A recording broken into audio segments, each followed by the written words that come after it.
আপনি তো এই অঞ্চলে বহু বছর ধরে বাস করেন, আপনার নাম কি? আমার নাম রেখা ধরলে। কত বছর ধরে এখানে আছেন? এখানে আমি আছি 50 বছর, আমার শ্বশুর তো আরো আগে আছে। আজ তো থেকে আপনি যে না। এই যে ভাতার জন্য যে আপনারা অ্যাপ্লাই করছেন, ভাতা দিচ্ছে না কেন? কেন দিচ্ছে না কি করে জানবো? কেন দিচ্ছে না কি করে বলবো বলো? এত কষ্ট হয়ে গেছে, না দেয় তো কি করব? এত কষ্ট করছি, জমা দিয়েছি, পৌরসভায় কাগজ জমা দিয়েছি, তাও দেয়নি। কি করব? মানে কতবার এরকম অ্যাপ্লাই করেছেন? দুবার তিনবার করেছি, তারপরেও দিচ্ছে না? না।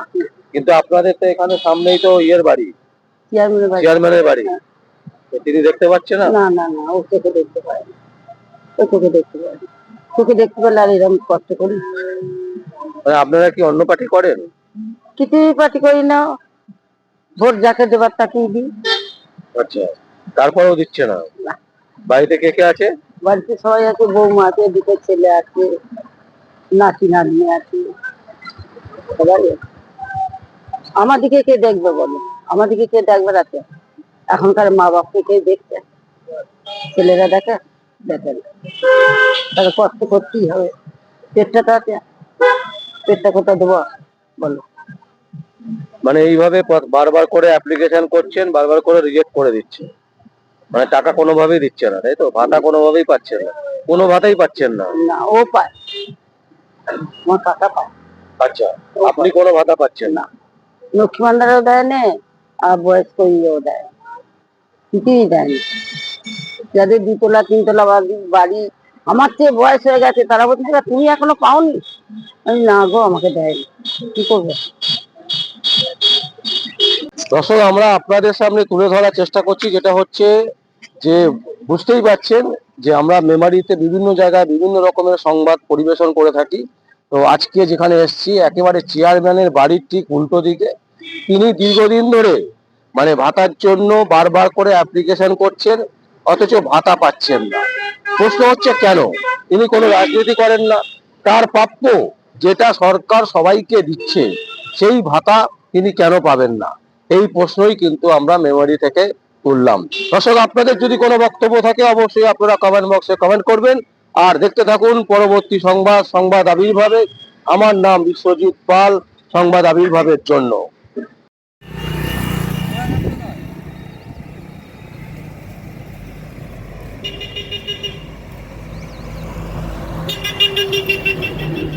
এই হচ্ছে চেয়ারম্যানের বাড়ি, আর ঠিক দেখাচ্ছি তার উল্টো দিকে হচ্ছে এই ভদ্র মহিলার বাড়ি, অথচ তিনি ভাতা পাচ্ছেন না।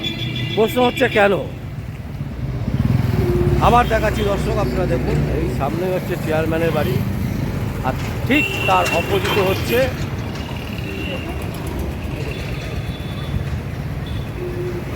তা আমরা আজকে এসেছি 265 বিধানসভা নিমো কাঁঠালগাছি। আর যে কাঁঠালগাছিতে একাধিক জায়গা আমরা নিজেরা দেখেছি, বিস্তীর্ণ এলাকা, মানে সরকারের মদতপুষ্ট যে হারমাত বাহিনী, তারা যে জায়গার উপর দিয়ে একটা ডিমার্কেশন করে দিয়ে রাস্তা করে দেওয়ার চেষ্টা করেছে।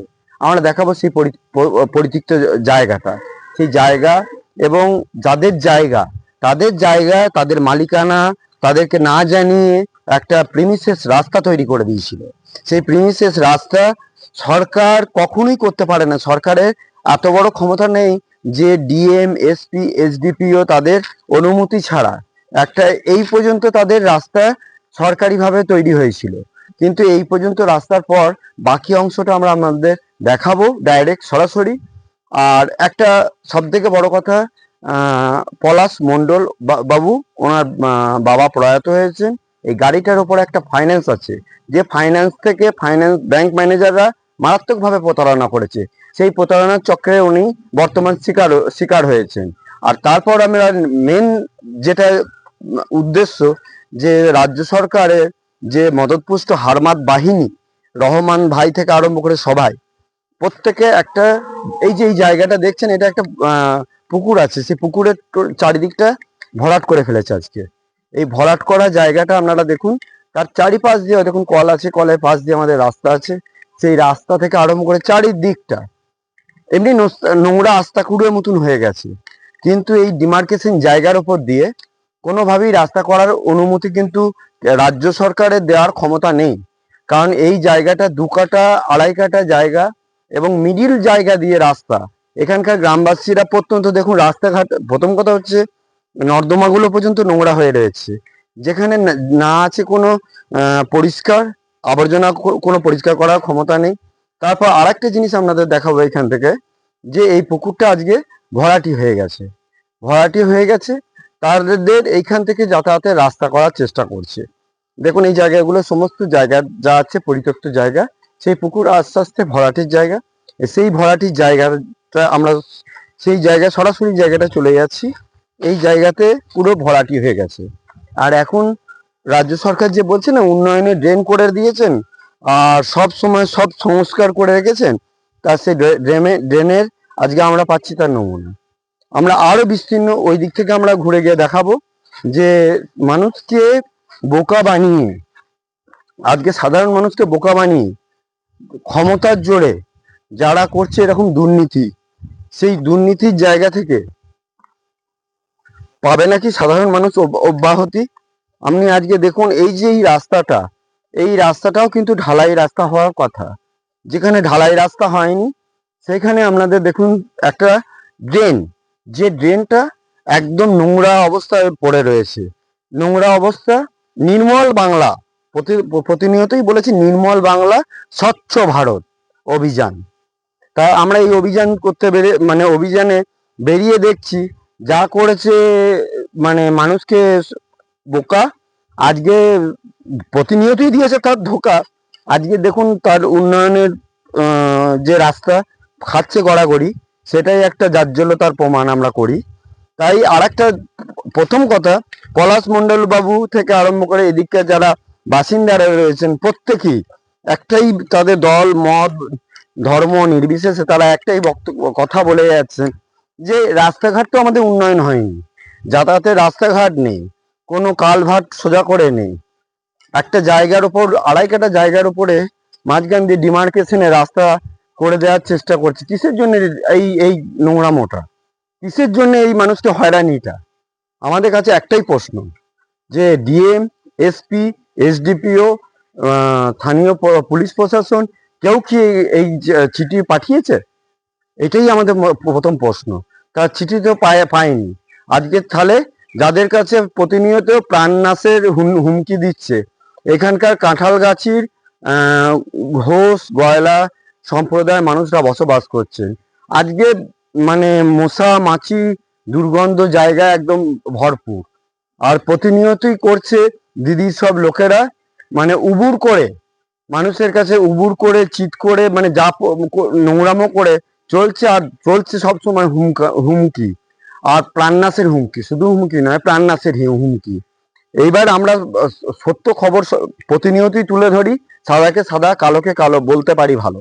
আর সেই জন্যে আমাদের প্রশাসনের কাছে যে আমাদের প্রতিলিপি তুলে দেওয়া হয়েছে, সেই প্রতিলিপিটা ডিমার্কেশন জায়গার উপর দিয়ে যারা নোংরামো করে যাচ্ছে বা ড্রেন করেনি যারা, তাদেরকে সতর্কতাকরণ করে আজ প্রশাসনের মাধ্যম দিয়ে, পুলিশ প্রশাসন এখানে কিন্তু দোষের নয়, সাধারণ মানুষকে বোকা বানিয়েছে কিছু তৃণমূলের মদতপুষ্ট হারমাত বাহিনী।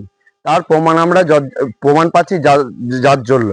তাই এখান থেকে আমাদের এই সংবাদ মাধ্যম দিয়ে একদম আমাদের নিচুতলা থেকে উঁচুতলা পর্যন্ত সবার কাছে একটাই আবেদন, মানুষকে কোনো সময় ঠকাবেন না। কারণ ঠকিয়ে করেছে তৃণমূলের প্রচুর লোক ভুল, এর নেই কোনো ক্ষমা। আর সব থেকে বড় কথা, যারা কষ্ট পাচ্ছে, দুঃখের জল চোখে, তাদের দুঃখের জল কোনো হবে না তার বিফল। তাই আজকের সংবাদ আবির্ভাবের মাধ্যম দিয়ে আমরা আমাদের প্রতিলিপি তুলে ধরলাম। আর দ্বিতীয় সেকেন্ড স্টেজে আমাদের এই যে প্রতারণার চক্রে সাধারণ মানুষ যে শিকার হয়েছে, সেই শিকারের জায়গা থেকে তারা যেন সঠিক আইনি ব্যবস্থা পায়, তার জন্য আমরা উচ্চতলা থেকে আবেদন জানাচ্ছি।